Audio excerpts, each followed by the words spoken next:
guys, pag-usapan lang natin ang breaking news. Ayon kasi sa balibalita, kaduda-duda, Daniel Padilla at Kyla Estrada, kilos magjowa na. Siyempre alam niyo naman siguro kahit na angkat din, sinasabi nila, kaduda-duda, kilos magjowa na ang galawan. Pero hindi naman nagkatuluyan, hanggang magkaibigan lang.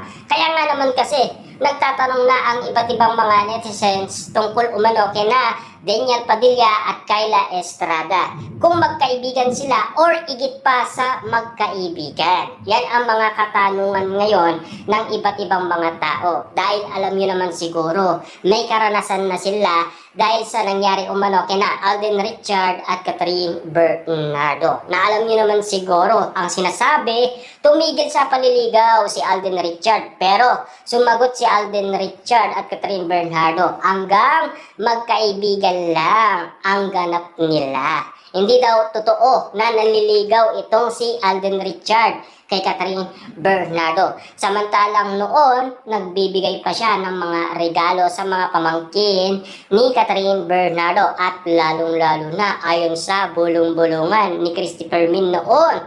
Lahat ng mga masasarap na menu ay pinapadala niya sa bahay umano ni Mami Min Bernardo at siya ang tumitikim.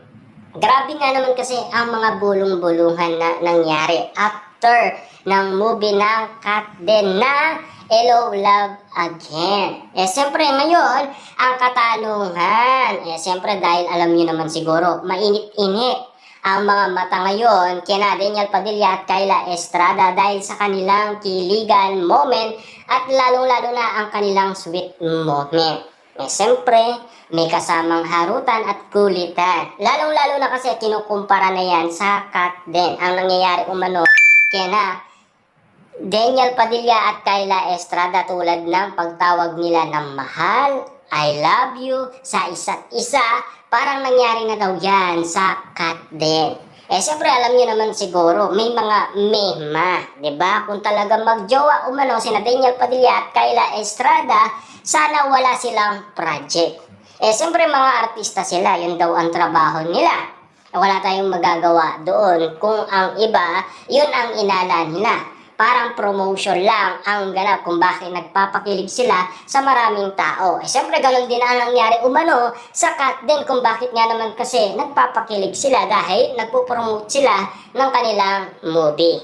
Ngayon, ang ginagawa umano ni Daniel Padilla at Kyla Estrada, ang kanilang season 2 na incognito na naging teleserye nila nung una hanggang ngayon.